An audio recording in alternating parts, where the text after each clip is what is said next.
समक्ष बैठे सभी आए हुए मेहमानों को मैं रविकांत नमस्कार करता हूं और आज विश्व महिला दिवस के उपलक्ष्य में विश्व की सभी वीरांगनाओं को शुभकामनाएं भेंट करता हूं। जैसा कि आप सब जानते हैं कि प्रतिवर्ष 8 मार्च के दिन विमेन इंटरनेशनल डे जैसे कि विश्व महिला दिवस बड़े धूमधाम से मनाया जाता है। लेकिन इसके पीछे भी एक कारण होता है, क्योंकि कोई भी दिवस को हम एक महत्वपूर्ण दिवस के रूप में नहीं देख सकते जब तक उसके पीछे कोई ना कोई कारण ना हो। ऐसा ही कारण इसके भी पीछे है। थोड़ा सा मैं लेकर उसके बारे में मैं आपको इलेबोरेट करता हूँ। 28 फरवरी 1907 के दिन यूनाइटेड स्टेट ऑफ अमेरिका ने इस दिन को 28 फरवरी को विश्व महिला दिवस के रूप में घोषित किया था। ऐसा क्यों किया गया था? क्योंकि अक्सर क्या समझा जाता है कि महिलाओं को ऐसा समझा जाता है कि वे सिर्फ घर के काम काज करने के लिए बनी है और परिवार की जिम्मेदारी संभालने के लिए बनी है। लेकिन ऐसा नहीं होता। हमें भी महिलाओं का ध्यान रखना पड़ता है कि वे विश्व की प्रगति में अपना योगदान दें और सशक्त बने रहें। तो इसी को आगे बढ़ाने के लिए, सशक्त करने के लिए, उनको प्रगतिशील बनाने के लिए यूनाइटेड स्टेट ऑफ अमेरिका ने एक शुरुआत करी और 28 फरवरी को विश्व महिला दिवस के रूप में घोषित कर दिया। लेकिन क्या होता है, कुछ कंट्रीज में हमारा कल्चर होता है। रशियन कंट्रीज में क्या था, रशिया में उस टाइम जूलियन कैलेंडर को फॉलो किया जाता था, लेकिन विश्व के बाकी देशों में ग्रेगोरियन कैलेंडर को फॉलो किया जाता था। इस वजह से क्या होता था, जो दिन हमारा निर्धारित किया गया था उसकी डेट आगे पीछे हो जाती थी और सभी संलग्न नहीं हो पाते थे। इसको ध्यान में रखते हुए उन्होंने इसका विरोध किया, रूस की महिलाओं ने। तो इसको ध्यान में रखते हुए एक संपूर्ण 8 मार्च के दिन विश्व महिला दिवस के रूप में निर्धारित किया गया और उसको आज वर्ल्ड वाइड बड़े धूमधाम से मनाया जाता है। तो ये तो रही विश्व महिला दिवस क्यों मनाया गया, महिलाओं को सशक्त करने के लिए, प्रगतिशील बनाने के लिए। लेकिन मेरा एक सवाल है, क्या आज महिलाएं सशक्त हो गई हैं, प्रगतिशील हो गई हैं? इसका जवाब भी मैं खुद ही दे देता हूँ। जी हाँ, हो गई हैं। लेकिन 100% हो गई हैं ये भी मैं नहीं कहना चाहूँगा, क्योंकि समाज का एक छोटा सा हिस्सा आज भी ऐसा विकसित है जो महिलाओं को संपूर्ण रूप से सशक्त नहीं होने दे रहा, उनकी प्रगतिशील विकास में उनकी बाधा उत्पन्न कर रहा है। तो मेरा ध्यान आज उन्हीं समाज के एक छोटे हिस्से की ओर है जो महिलाओं की प्रगति को रोके हुए है, उनके मानसिक संतुलन को बिगाड़े हुए है। तो मेरा आज का एक टॉपिक है, छोटा सा टॉपिक, विमेन हरासमेंट, महिला उत्पीड़न।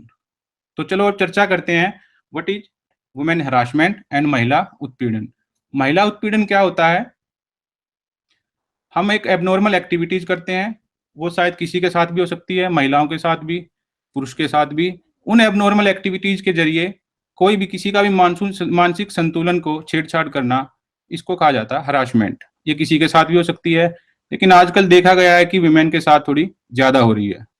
तो मैं एक छोटी सी स्टेप बाय स्टेप एक लाइफ दिखाता हूँ आपको, उसके जरिए मेरा ध्यान आप शायद समझ जाएंगे कि मैं आपको क्या कहना चाह रहा हूँ। कैसे महिलाएं जीवन दर जीवन अपने छोटे छोटे स्टेप में सशक्ति में हरासमेंट का शिकार होती रही हैं। आओ मैं उसके बारे में आपको थोड़ा बतलाता हूँ। सबसे पहले मैं बताना चाहूंगा rights of the constitution. As you all are aware about the constitution, Bharat का संविधान। भारत के संविधान ने कुछ आर्टिकल्स बनाए हैं जिनके जरिए बताया गया है, फंडामेंटल राइट्स भी आते हैं, मौलिक अधिकार जिनको बोलते हैं। उनके अंदर बताया गया आर्टिकल 14, 15, 19, 21। मैं इनको ब्रीफ में बताऊंगा, क्योंकि आज तक आप न्यूज़पेपर में, टीवी एड्स में, सब में पढ़ते आए होंगे, ये भारत सरकार ने ये किया है, ये आर्टिकल्स बनाए हुए हैं, इतनी पुलिस फोर्स है। लेकिन फिर भी हमें ढेर सारी बातें सुनने को मिलती है न्यूज़पेपर में हर दिन। ऐसा क्यों होता है? क्योंकि भारत का संविधान बने भी काफी साल हो गए हैं। 26 जनवरी 1950 को ये बन गया था और आप देख सकते हैं आज तक कितने वर्ष इसको हो गए होंगे, लेकिन आज भी महिलाओं की स्थिति कुछ एरियाज में वैसी की वैसी बनी हुई है। ऐसा क्यों? मैं अब इनकी तरफ ध्यान नहीं देते हुए आपको लाइफ की छोटी छोटी स्टेप्स बताता हूँ, कहाँ से हरासमेंट शुरू होती है और कहाँ तक वो जाती है, आप खुद ही समझ जाओगे। इसके लिए क्वेश्चन आएगा दिमाग में, कहाँ से शुरू हो रही है, कैसे जा रही है हरासमेंट। आपके दिमाग में भी आ गया होगा, आप डेली बाय डेली कुछ ना कुछ एक्टिविटी जैसे देखते हैं अपनी लाइफ में। अब मैं एक छोटा सा एक स्क्रिप्ट दिखाऊंगा आपको, आप इससे समझ ही गए होंगे ये हो क्या रहा है। इसमें एक हॉस्पिटल है, हॉस्पिटल में डॉक्टर है, प्रेग्नेंट लेडी है, एक बेबी हुआ, न्यू बोर्न बेबी। अब क्वेश्चन है कि ये बेबी क्या है, बॉय है या गर्ल है। लेट अस सपोज ये बॉय है, इट्स ए बॉय। अगर बॉय होगा तो एक नेचुरल सी चीज है, आप सबको ही पता होगा क्या होगा, हर जगह खुशी माहौल होगी, लड्डू बटेंगे, मिठाइयां बटेगी, गाने बजेंगे, मेहमान इनवाइटेड किए जाएंगे। ऐसा क्यों? ऐसा इसलिए क्योंकि ये समझा जाता है कि अगर लड़का हुआ है वो IAS, IPS, engineer, doctor, scientist बन के हुआ है। ऐसा नहीं समझा जाता कि वो टेररिस्ट भी बन सकता है। लेकिन ये केस भी हर जगह लागू नहीं होता, लड़के भी आईएएस बनते हैं। लेकिन दूसरी तरफ मान लो लड़की हुई है दूसरे परिवार में, जो मैंने वो बेबी दिखाया था, न्यूबॉर्न बेबी, वो मान लो लड़की हुई है, तो क्या होगा? कुछ परिवार में क्या होता है, एक गम का माहौल बन जाता है। ऐसा भी हर जगह नहीं होता, लेकिन मैं एक छोटे से समाज की बात कर रहा हूँ। कुछ परिवार में गम का माहौल हो जाता है। क्यों हो जाता है? उनकी ये जिम्मेदारी हो जाती है कि ये समाज में कैसे जिएगी। कुछ अलग सोचते हैं, कुछ सोचते हैं कि शादी होगी तो मुझे दहेज देना पड़ेगा। ढेर सारी वजह होती है उसके लिए। तो कुछ समाज में ऐसा गमगीन माहौल हो जाता है।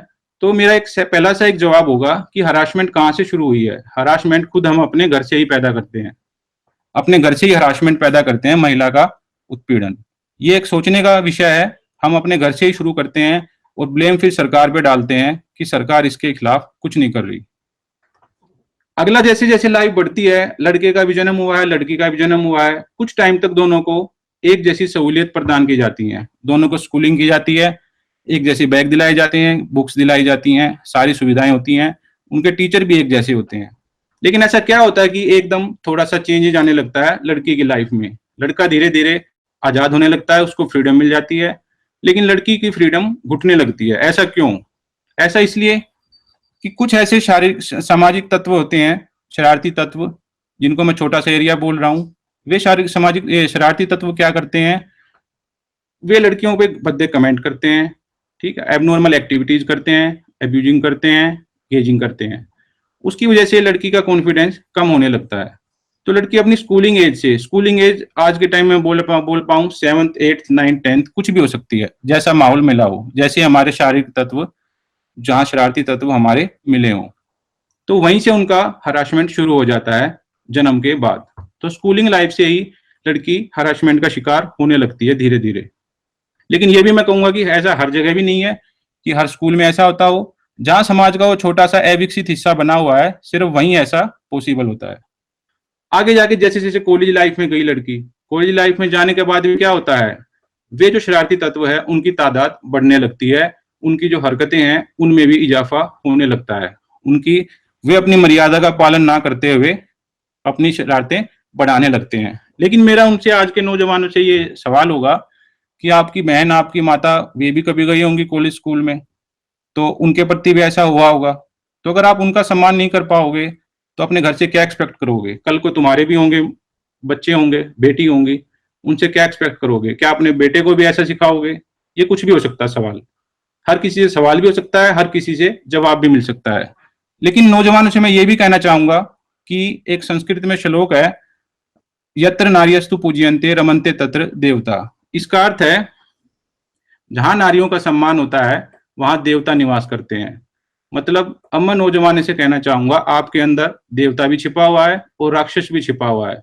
अब आपके ऊपर है कि आपको देवता बाहर लाना है या राक्षस बाहर लाना है। इनडायरेक्टली मेरा कहने का मतलब है, नारियों का सम्मान करो, आपका भी सम्मान होगा।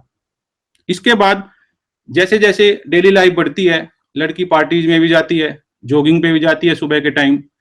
कुछ ऐसे ही फिर शरारती तत्व उभरते हैं। जॉगिंग के टाइम अगर मान लो लड़की ने प्रोफेशनल ड्रेस अपनी पहनी हुई है जॉगिंग की, ईयरफोन्स लगाए हुए हैं, थोड़ा सा वो गाना गुनगुना रही है, तो उसको एक मैसेज समझा जाता है कि वो हमारे लिए अट्रैक्टेड है। ये भी एक रॉन्ग थिंकिंग है, जो कि नॉर्मली ऐसा मिलता है। लेकिन ये भी ऐसा नहीं है कि हर जगह मिलने को मिलता है। वही समाज का छोटा हिस्सा जो अविकसित है वो। अब जैसे जैसे आगे बढ़ते हैं तो लड़की के मन में इतनी हरासमेंट के बाद एक इमेज आ जाती है कि ये ड्रेसेज मेरे लिए नहीं है, इसमें मैं कंफर्ट जोन में नहीं रह सकती। चाहे उसकी इच्छा हो या ना हो, वो नहीं रह सकती। कुछ ऐसा भी समाज में देखा गया, लड़के भी फैशनेबल हो गए हैं हीरोज को देखकर, बॉलीवुड, हॉलीवुड और समथिंग अदर स्टेट लेवल पे। उन्हें क्या हो गया है कि अपने हेयर कटिंग कर ली, सेट कर लिए, बाल सेट कर लिए, जो भी अपने टैटू बना लिए, वो उनकी फ्रीडम है। अगर लड़की ऐसा करे तो उसको एक मैसेज समझा जाता है कि ये दूसरों को अट्रैक्शन के लिए है। तो मेरा उनके मैसेज है कि हर एक की अपनी फ्रीडम होती है, उसकी लिमिट्स होती हैं, हर एक की फ्रीडम का सम्मान करो। जैसे जैसे कॉलेज लाइफ आगे बढ़ी, कॉलेज लाइफ खत्म हुई और मैच्योर हुए, एक आजकल देखा गया है कि एक अट्रैक्शन के बाद एक लव होता है। लव किसी की भी जिंदगी में हो सकता है। ऐसा इसलिए नहीं है कि आज ही देखा गया है। हम अगर महाभारत के टाइम में देख लें, वहां भी ऐसा हुआ है, वहां भी ऐसे लव अफेयर्स हुए हैं, उनकी भी वैल्यू रखी गई है। उनकी जो वैल्यू रखी गई है तो हमारी भी वैल्यू रखनी चाहिए। भगवान शिव ने भी लव अफेयर किया था, उनकी भी वैल्यू रखी गई है। लेकिन आज कुछ लव अफेयर की वैल्यू गलत हो गई है। वो भी हर जगह गलत नहीं है। क्यों गलत है? इसलिए गलत है क्योंकि कुछ समाज का अविकसित हिस्सा है जिनकी वजह से गलत है। उनकी क्या होती है, लड़के की कुछ इच्छा इच्छा अलग होती है, लड़की की इच्छाएं अलग होती हैं। लड़की कमिटमेंट चाहती है, लड़का एक सेक्सुअल एक्टिविटी को इंपॉर्टेंस देता है, कुछ हिस्सा समाज का सिर्फ। तो मेरा उनसे मैसेज है कि अपनी सोच को बदलें, सोच को अपनी मॉडर्न बनाएं और सम्मान करें लड़की की कमिटमेंट का। लेकिन अगर मान लो गलत लड़का मिल जाए, सेक्सुअल एक्टिविटी को इंपॉर्टेंस दे, उससे लड़की का मानसिक संतुलन बिगड़ जाता है और उसको इस संतुलन से निकलने के लिए ढेरों साल लग जाते हैं। और हो सकता है कि वो ना भी निकले, करियर तो उसका बर्बाद होगा ही होगा, लाइफ ही उसकी बर्बाद होती है। और वो लड़की आपकी बहन भी हो सकती है, आपकी माता भी हो सकती है, कोई भी हो सकता है। इसके बाद लड़की को लगता है कि हर कोई, जो भी पुरुष या कोई भी अननोन हमारे पास जो आ रहा है वो हमें सिर्फ जकड़ने के लिए आ रहा है। तो ऐसा मानसिक संतुलन हो जाता है साइकेट्रिक लेवल पे। इस तरह की, इससे उबारने की जरूरत है हमें। फिर आगे देखा जाता है कि कुछ जॉब्स करते हैं लड़कियां, लड़के भी करते हैं, अच्छी बात है, पड़ोस में खुशी भी होती है, हमारा लड़का इतना पैकेज कमा रहा है। लेकिन लड़की को देखा जाता है, वो भी खुशी होती है। लेकिन लड़की में दो तरह की होती हैं चीजें। एक, अगर वो जल्दी प्रमोशन मिल जाए तो दूसरा स्टाफ कहता है कि प्रमोशन उसको गलत तरीके से मिली होगी। एक पॉइंट ये हो गया। और दूसरा होता है कि अगर प्रमोशन ना मिले तो उसका बॉस ऑफर करता है कुछ उसको अनफेयर मीन्स, कि आपकी मेरी ये इच्छाएं हैं, आपको मैं प्रमोशन दूंगा। लड़की अगर रिजेक्ट करती है, हो सकता है उसको नौकरी से भी निकाल दिया जाए। लेकिन मैं ये फिर कहूंगा, ऐसा हर ऑर्गेनाइजेशन में भी नहीं होता। कुछ जो असामाजिक तत्व जो शुरू में थे, वो विकसित होकर वही उस ऑर्गेनाइजेशन में हिस्सा बने हुए हैं, उनकी वजह से ही ऐसा होता है। लेकिन कुछ ऑर्गेनाइजेशन ऐसी भी होती हैं जहां बॉस आपके टैलेंट को अहमियत देता है, आपके टैलेंट की वजह से आपको अच्छी प्रमोशन देता है, अच्छा पैकेज देता है। तो जिसका टैलेंट होता है वो वहां पहुंच ही जाता है। इसके बाद आता है शादी का टाइम, मैरिज। लड़की की शादी होती है। शादी होते होते दो इच्छाएं होती हैं, मेरे को अच्छा पति मिले, अच्छा परिवार मिले। हर किसी को मिलता है परिवार, लेकिन वही समाज का कुछ ऐसा हिस्सा, जिसको मैं गंदी मछली भी कह सकता हूँ, क्योंकि गंदी मछली सारे तालाब को गंदा करती है, और उन्हीं गंदी मछली की वजह से सारा समाज असामाजिक तत्व में तब्दील हो गया है। तो जैसे ही शादी होती है, लड़की की इच्छाएं होती है कि अच्छा परिवार मिले, लेकिन कई बार लड़की की कीमत तय कर दी जाती है। और कीमत तय करने वाला एक शब्द होता है दहेज, डोरी सिस्टम जिसको बोलते हैं। वो दहेज के कारण उसकी किस्मत की कीमत तय कर दी जाती है और उसको एक तराजू में तोल दिया जाता है कि आपकी ये कीमत है। वो हरासमेंट बचपन से लेके जवानी तक उसमें आ जाती है, स्टेप बाय स्टेप। लेकिन मैं महिला की बहादुरी को फिर भी सलाम करता हूं कि अब तक वो डटी हुई है। इसके बाद फिर वही मैंने पहले वाला सीन इसमें डाल दिया, वही पहले वाला डॉक्टर, वही पहले वाला हॉस्पिटल, ऐसे ही एक प्रेग्नेंट लेडी और ऐसे एक न्यूबॉर्न बेबी। लेकिन यहां मैंने क्वेश्चन मार्क लगा दिया, क्या ये लड़का होगा या लड़की होगी? अगर लड़का होगा तो उसकी तो स्मूथ लाइफ जैसे आप देख चुके हैं, और अगर लड़की होगी उसकी वो हरासमेंट भी हो सकती है, और आप चाहे तो नहीं भी हो सकती है। क्योंकि ये केवल मैं अकेला नहीं कर सकता, आप अकेले नहीं कर सकते, हम सबको मिलके करना होगा। ये हरासमेंट को रोकने के लिए भारत सरकार कुछ नहीं कर सकती। भारत सरकार सिर्फ नियम बना सकती है, कानून बना सकती है, पुलिस फोर्स को बढ़ा सकती है। लेकिन जो सोच डेली बाय डेली लाइफ में हम देखते हैं, वो आप और मैं मिलकर तय कर सकते हैं कि हमारा नजरिया अपने समाज के बच्चों के प्रति कैसा है।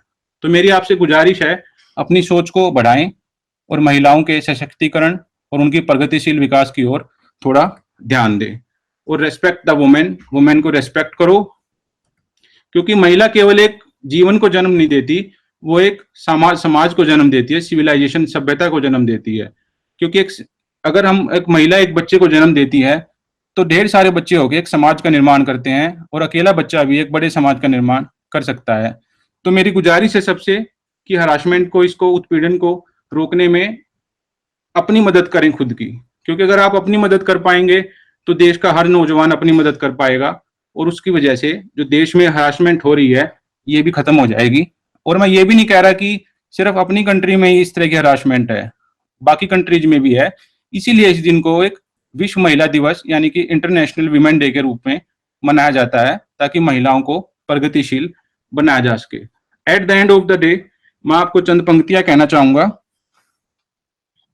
कभी खुद से भी खुद को देख ले ये नारी, तेरे होने से ही चलती है दुनिया ये सारी। कभी खुद से भी खुद को पहचान ले ए नारी, तू है तो उजाला है वरना अंधियारी सी है ये दुनिया सारी। At the end of this session मैं आप सबको शुभकामनाएं देता हूं और विश्व की सभी वीरांगनाओं को अच्छा भविष्य चुनने के लिए, अच्छा प्रगतिशील होने के लिए उनको शुभकामनाएं देता हूं। Happy women day. And I request to all the participants in different session, different centers, if you share your views. आपने बहुत अच्छा बोला। मैं ये कहना चाहती हूँ कि अभी भी हमारे समाज में जितना आप कह रही है उतना औरतों को इतना अधिक महत्व नहीं दिया जाता, फिर भी उनको एक तरह से पीछे ही रहना पड़ता है। इसका कारण? नहीं मैडम, मैं थोड़ा सा आपसे नेगेटिव जाऊंगा।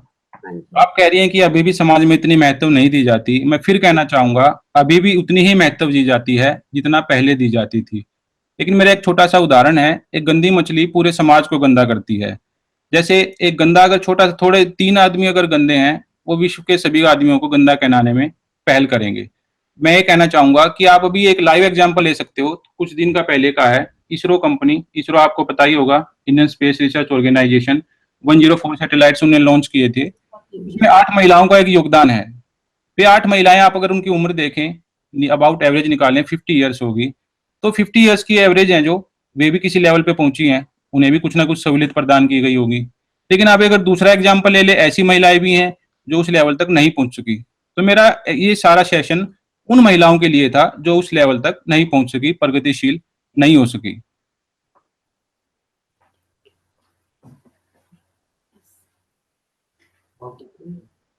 और कोई क्वेश्चन मैम?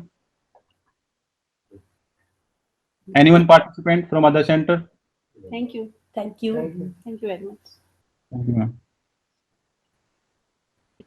आपने क्वेश्चन जो अपने सेशन था बहुत अच्छे तरीके से कंडक्ट किया, लेकिन एक चीज मैं जानना चाहता हूं कि जो औरतें काम कर रही हैं और आज की डेट में वो मर्दों के साथ कंधे से कंधा मिलाकर देश की उन्नति में काम कर रही हैं, क्योंकि हमें ये भूलना नहीं चाहिए।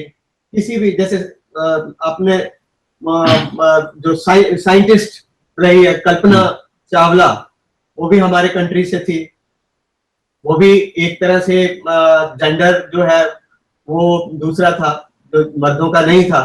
और भी बहुत से जो अलग अलग हमारे प्रोफेशंस हैं उसमें काफी तरक्की कर रही हैं। लेकिन अगर आज की डेट में हम देखते हैं उनको कि वो पूरा स्ट्रगल करने के बाद इन सारी चीजें जो प्रॉब्लम्स आपने बताई हैं उसमें से निकल के वो बल्कि कहीं अधिक मर्दों से ज्यादा सक्सेसफुल है। तो हम अगर रेशो जो आप बता रहे हो कि कहां पर उनकी जो नेगेटिव आपने बताया, मैं तो सोचता हूं कि अभी जो समय है वो काफी हद तक ऊपर है, उनकी फेवर में है, लेडीज की फेवर में है, ना कि नेगेटिविटी की ओर है। लेकिन तब समाज में कई एलिमेंट्स ऐसे होते हैं जिनको आप कभी सुधार ही नहीं सकते, तो वो तो हमेशा ही रहेगा, हर समाज में रहेगा, हर कंट्री में रहेगा, तो उसमें कोई वो नहीं। लेकिन असली बात ये है कि जो नीचे से ऊपर के स्तर में आती हैं औरतें स्ट्रगल करके, उनके लिए आज हमें सेलिब्रेशन करना बनता है। विमेन डेज हम उनको अर्पित करते हैं।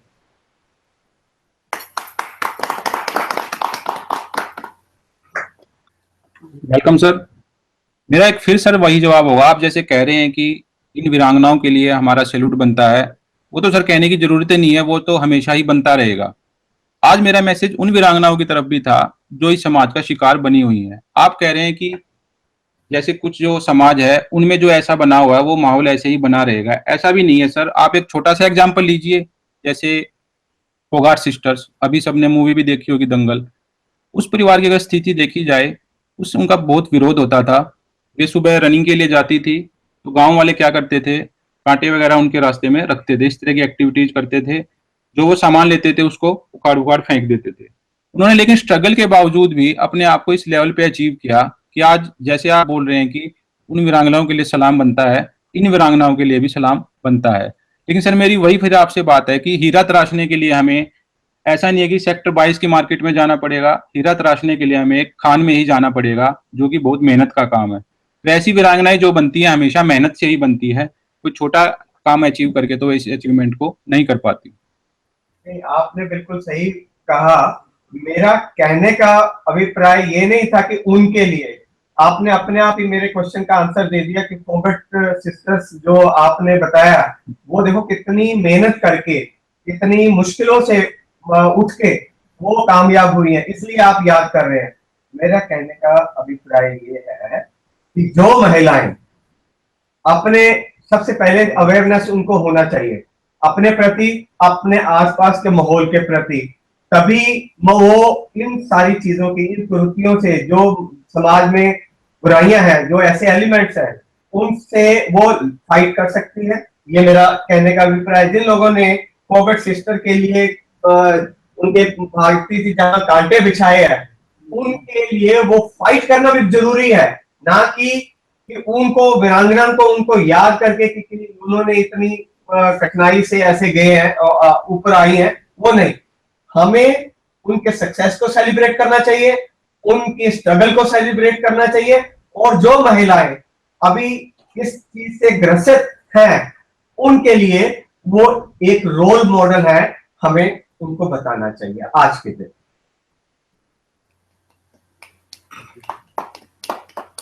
बिल्कुल सर, मैं आपकी बात से बिल्कुल सहमत हूँ। उनके लिए भी एक सैल्यूट हमारा बनता है सबका, और इसी के उपलक्ष्य में हम आज का दिन सेलिब्रेट करते हैं। Any other question from other centre? क्या रोल होता है मूवीज मतलब मैम, मूवीज एक शॉर्ट मूवी होती है, एक बॉलीवुड हॉलीवुड टाइप की। बॉलीवुड मूवीज में क्या होता है,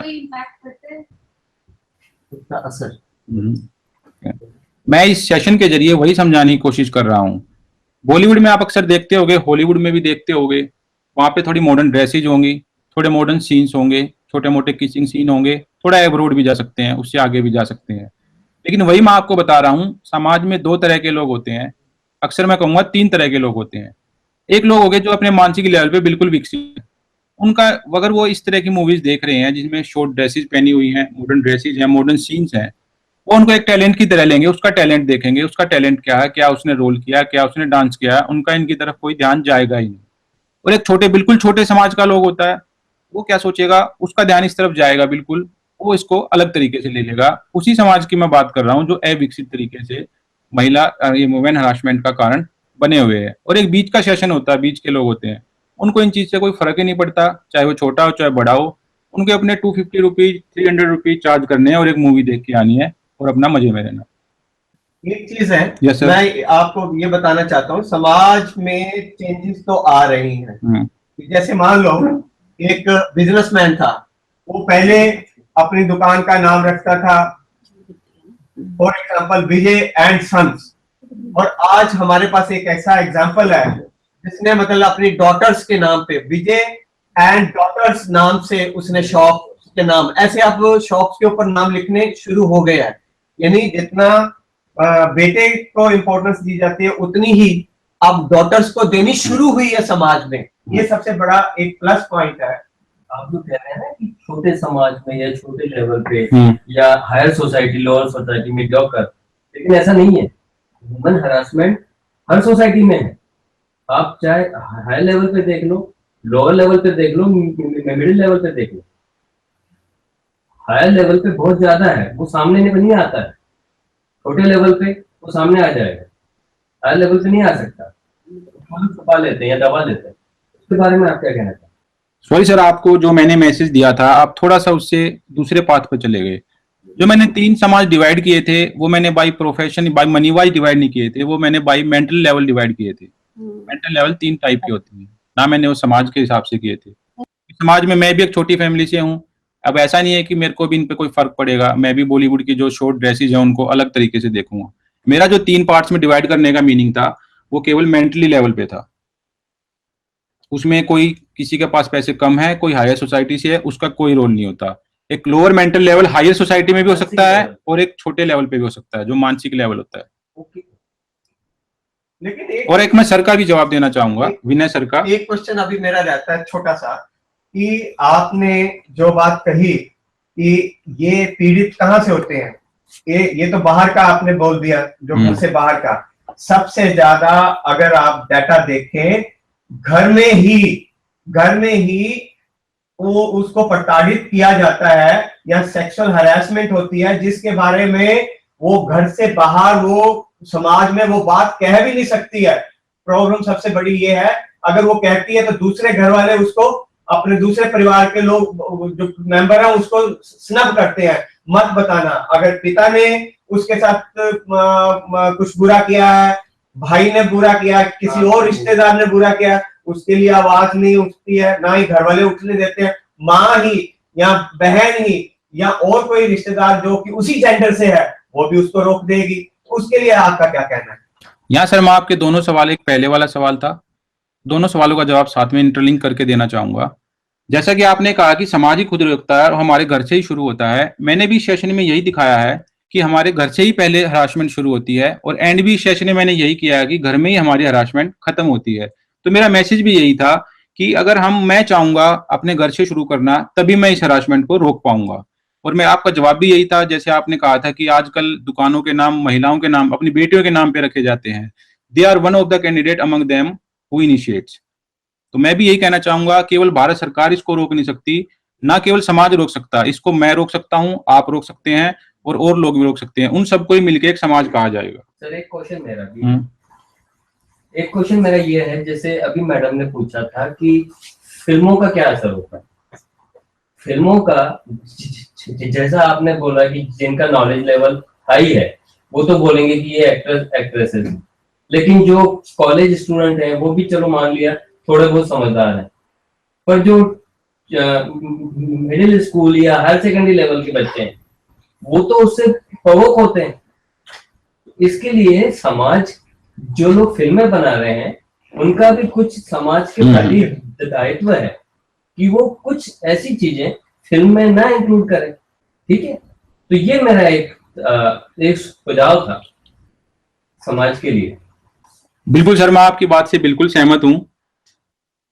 आपने कई ऐसी न्यूज भी देखी होंगी, हनी सिंह एक रैपर हैं, उनके खिलाफ कई केसेस पेंडिंग है इलाहाबाद कोर्ट में।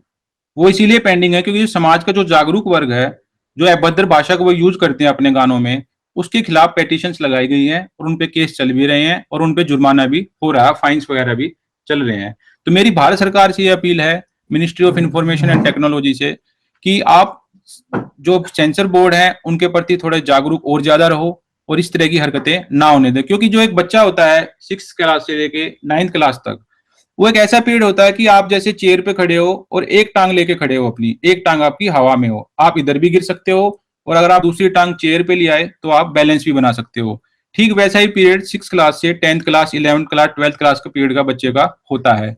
और अगर वो बॉलीवुड मूवीज, हॉलीवुड मूवीज की अभद्र टिप्पणी का शिकार होता है तो वो उसको गलत वे में ले जाता है। तो हमारी समाज की सबसे पहले यही जिम्मेदारी है, समाज में बॉलीवुड इंडस्ट्री भी आ गई, हॉलीवुड इंडस्ट्री भी आ गई, कि इस तरह की एक्टिविटीज को रोके। लेकिन हॉलीवुड इंडस्ट्री को हम नहीं रोक सकते, भारत सरकार, उनका अलग दायित्व होगा, लेकिन हम बॉलीवुड इंडस्ट्री को 100% रोक सकते हैं, लेकिन उसके लिए सरकार को थोड़ा और सजग होना पड़ेगा। सर ये क्वेश्चन मेरा ये है, पहले आपने बोला कि मैंने समाज को पैसे के हिसाब से नहीं बांटा, लेकिन ये फैक्ट है सर, जैसे जैसे आपको पैसे आती है, यानी कि वेल्थ जिस रेट से आपके पास होता है, आपका समाज उसी रेट से बढ़ता है।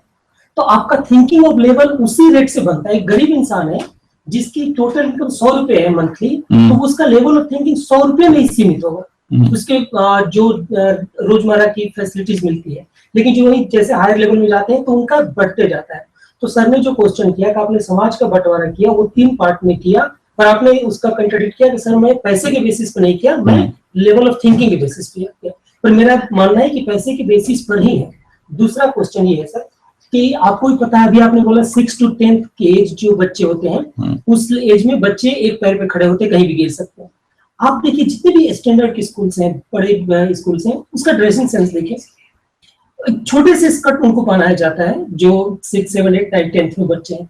और आपको पता है कि उस एज में हमारी सब कुछ जो कि एक्सटर्नल चीजें या इंटरनल चीजें विकसित होती हैं, दोनों को, चाहे मेल हो या फीमेल हो, और हर एक चीज पर हमारा अट्रैक्शन उसी एज में बढ़ता है। और आप क्राइम रेशियो देखिए तो 10th 11th 12th 9th के बच्चे, उनका क्राइम रेशियो रिस्पेक्टिवली अदर बच्चों से ज्यादा है। तो क्यों ना हम एक ऐसा करें कि ताकि उस एज में ये जो स्कर्ट या जो ड्रेसेस हम उनको बनाते हैं, एक अच्छा ड्रेस बनाए जिससे उनकी ऐसा नहीं उनका ड्रेसिंग सेंस खराब है, मेरा ये मतलब नहीं, मतलब ये कि वो अट्रैक्शन ना हो बच्चों का। ये दो मेरे पॉइंट्स हैं, एक तो समाज का क्या रेट अपने किस बेसिस पर डिबेट, और दूसरा ये जो अच्छे स्कूल्स, जो बड़े बड़े स्कूल्स हैं, उसमें जो ये ड्रेसेस हैं बच्चों के, ये हमें बंद करना चाहिए या नहीं करना चाहिए। बिल्कुल सर, आपने ठीक कहा, ड्रेसिंग सेंस भी, और ये समाज का आपने गरीब आदमी कहा है जिसकी इनकम 100 रुपए है, उसका लेवल भी आपने कहा कि उसका लेवल ज्यादा नहीं जा सकता। मैं एक छोटा सा एग्जांपल लेना चाहूंगा। 16 दिसंबर 2012 का दिन था, निर्भया कांड, आप सबको पता होगा, निर्भया रेप केस। उसमें जो बंदे इन्वॉल्व थे उनकी मंथली इनकम इस 100 रुपए से ज्यादा भी नहीं होगी। वे सिंपली एक बस ड्राइवर थे और आरके पुरम के दिल्ली के आसपास एक झुग्गी में वे रह रहे थे। तो वहां से देखो, आप कह रहे हो कि एक गरीब आदमी, उसका मेंटल लेवल अच्छा होगा, एक गरीब लेवल अपना मेंटल लेवल कहां तक ले जा रहा है। और दूसरा मैं एक लेवल आपको बता देता हूं, अंबानी, धीरू भाई अंबानी, वे भी एक अमीर बने हैं, उनके पास भी फाइनेंस अच्छा है, लेकिन उनका मेंटल लेवल अलग है। तो मैं फिर वही कहना चाहूंगा, मेंटल लेवल, मानसिकता का जो हम बंटवारा कर रहे हैं, वो केवल हम पैसों के बेस पे नहीं कर सकते। ये जन्मजात होते हैं और आपको आपका आसपास का जो वातावरण है उससे एब्जॉर्ब किए जाते हैं। सिर्फ मैं इतना कहना चाहूंगा। और आपके एक दूसरे सवाल का जवाब कहना चाहूंगा कि आप बोल रहे हैं कि स्कर्ट्स का यूज करते हैं, छोटी ड्रेसेस का यूज करते हैं। वही मैं कहना चाहूंगा, जो बड़े स्कूल्स हैं उसको कंपेयर करूंगा मैं बॉलीवुड इंडस्ट्री से। अब बॉलीवुड इंडस्ट्री में आप देखते हो, यूट्यूब पे भी वीडियो देख सकते हो, अगर आपको मौका मिले तो आप उनसे मिल भी सकते हो। उनकी ड्रेसेस छोटी भी होती हैं, थोड़ी सी अभद्र भी होती है हमारी लैंग्वेज में, लेकिन उनको वो ऐसा नहीं लगता। क्यों नहीं लगता? क्योंकि उनका डेली का रूटीन होता है, बचपन से वो वही चीज देखते आए हैं जब वे बच्चे थे अपनी उम्र में। क्योंकि एक बच्चा जब जन्म लेता है उसको आसपास का कुछ नहीं पता होता, जो उसका वातावरण होता है उसी को अपने में ढाल लेता है। तो उनको उस ड्रेस से कोई मतलब नहीं होता, छोटी बड़ी, वे कंफर्ट रहते हैं और अपना जो उनका काम है वो करते हैं। लेकिन ऐसी जो आपने हायर स्कूल्स बताए हैं, उनका भी स्टैंडर्ड हायर लेवल का है। वही मैं कहना चाहूंगा कि उनका इन ड्रेसेस पे कोई फर्क नहीं पड़ता। लेकिन उनको भी मैं आपकी तरह बिल्कुल एक सुझाव देना चाहूंगा कि जो छोटा लेवल है, छोटा वर्ग है, छोटा वर्ग अब यहाँ मैं पैसों से कंपेयर करूंगा, उसकी तादाद बहुत ज्यादा है। और उसमें जो छोटा बच्चा है उस पर इस लेवल का फर्क पड़ता है, छोटी ड्रेसेस का। तो उनके ऑफिसर्स को ये स्टैंड लेना चाहिए कि उस ड्रेसेस में थोड़ा मॉडिफिकेशन करे, क्योंकि हमारा ऐसा समाज बहुत ज्यादा है जो इसको समझने में देरी लगाएगा। और जागरूकता भी कहनी चाहिए। हरियाणा में कुछ आईएएस आईपीएस ने एक जागरूकता शुरू की है सेक्स अवेयरनेस के ऊपर। Day by day, week by week एक टॉपिक होता है, सेमिनार होता है स्कूल्स में, गवर्नमेंट स्कूल्स में, प्राइवेट स्कूल्स में भी, उसमें मुहिम चली हुई है। तो ऐसा अगर देश के हर कोने में होगा तो मेरे ख्याल में वुमेन हरासमेंट धीरे धीरे खत्म ही हो जाएगी। ये आपने जो बात कही है कि स्कर्ट्स नहीं पहननी चाहिए, छोटे कपड़े नहीं डालने चाहिए, देखिए एक चीज मैं कहना चाहता हूँ कि क्या पुरुष उनको बताएंगे ये पहनो ये नहीं पहनो? बिल्कुल नहीं, क्योंकि उनको भी आजादी है, वो भी चाहते हैं हम कुछ भी डालें, अपने दिमाग को सही करो। पुरुषों को चाहिए कि सोच को अपने बदलो, ना कि उनके कपड़ों को देख के अपने विचारों को बदलो। ये एक तो सबसे बड़ी बात है। दूसरी बात ये है कि स्कूलों की बात आपने कही, स्कूल में जब बच्चा छोटा होता है, मैं अकेला विमेन हरासमेंट या बच्चियों के हरासमेंट की बात नहीं करता हूं, यहाँ तक कि जो मेल्स हैं वो भी बच्चे हरास होते हैं। उसके लिए स्कूलों में प्रोटेक्शन ऑफिसर और काउंसलर्स का अरेंजमेंट होना चाहिए, ताकि समय समय पर ये सी प्रॉब्लम्स जो आती हैं माँ बाप को बुला के, कई बार तो बच्चे माँ बाप को भी नहीं बता पाते हैं, वो बिल्कुल मायूस हो जाते हैं, जिंदगी से नीरस हो जाते हैं, चाहे वो बच्चा लड़की हो छोटी चाहे लड़का हो। उसके लिए प्रॉपर गवर्नमेंट ऑफ इंडिया ने प्रोटेक्शन ऑफिसर्स अपॉइंट किए हैं, काउंसलर्स अपॉइंट किए हैं। इस समस्या को वहां पर हल किया जा सकता और पेरेंट्स को खुल के सामने आना चाहिए और इन चीजों का विरोध करना चाहिए। आप कुछ कह रहे थे? मैं ये कह रहा था कि जैसे आपने कहा कि स्कर्ट पहनेंगे, स्कर्ट छोटी बच्ची भी पहनती है, उसके साथ भी कुछ गलत हो सकता है और हो रहा है, जैसे आजकल मैं अखबारों में पढ़ रहा हूँ। तो ये तो जो देखने वाले की मानसिकता है, ये कुछ उसके ऊपर भी डिपेंड करता है। दूसरी बात, आजकल जो स्मार्टफोन चल गए हैं और इजीली एक्सेस आपके पास इंटरनेट है, अब एक बच्चा जो अपने परिपक्व में है तो वो उसके हाथ में हर चीज है, इजीली अवेलेबल है। अब वो क्या साइट देख रहा है, कब देख रहा है और क्या शेयर कर रहा है, उसके लिए क्या चेक होना चाहिए, इसके लिए गवर्नमेंट को कुछ करना चाहिए। बहुत सारी साइट्स ओपन है। तो अभी कुछ थी, गवर्नमेंट ऑफ इंडिया का कुछ ऐसा चल रहा था कि कहीं ये साइट को बैन करना था, पर ऐसा कुछ होना चाहिए। ये मेरा एक सुझाव है। बिल्कुल शर्मा, आपसे 101% सहमत हूँ इस बात से कि ऐसा बैन होना चाहिए। बल्कि चाइना कंट्रीज में पोर्न साइट्स पे पूरी तरह बैन लगाया हुआ है, वहां ये साइट्स एक्सेस नहीं हो पाती। तो ये तो स्टेप इंडियन गवर्नमेंट को ही लेना चाहिए, क्योंकि हमारे और आपके बीच में इतनी पावर नहीं है कि हम उनको स्टॉप कर सके। हमारा लेवल दायित्व केवल इतना ही बनता है कि आसपास का जो हमारा माहौल है, हमारे स्टूडेंट्स हैं, हमारा घर परिवार है, वहीं तक हम इसको एक्सेस कर पाए, कि वहीं तक हम उसको बंद कर पाए साइट्स को। लेकिन ये बड़े लेवल का काम है, इसको हम सिर्फ गवर्नमेंट तक ही कर सकते हैं। Thank you. और कोई question? Any participant from different centre? Thank you for giving your precious time and have a nice day.